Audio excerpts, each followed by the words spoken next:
और ये मेरे पति देव का गाना है।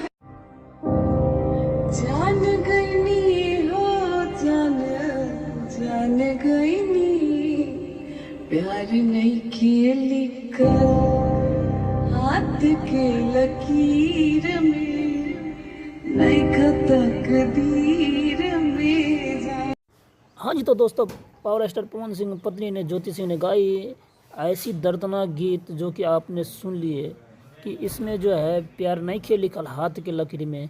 ये गीत तो सही गाई है कि ज्योति सिंह के जो है प्यार नहीं है लिखल बा उनके प्यार में। तो आप लोग जो है क्या सोचते हैं दोस्तों, भोजपुरी के जो फेमस प्रसिद्ध जो ज्योति सिंह है पवन सिंह की पत्नी, इसके बारे में क्या सोचते हैं?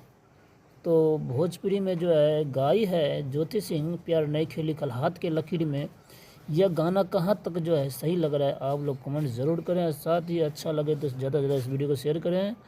पवन सिंह भी अगर ये वीडियो देखेंगे तो दोस्तों जो है ये भी खुश हो जाएंगे कि मेरी ज्योति सिंह जो है मेरी वाइफ जो है इतनी सुंदर जो है और मेरे लिए गीत गाई। पवन सिंह खासकर ये गीत जो है पवन सिंह के लिए ये गीत गाई प्यार नहीं खे लिखल हाथ के लकीर में। तो दोस्तों ज़रूर ज़्यादा से ज़्यादा वीडियो को शेयर करें। धन्यवाद।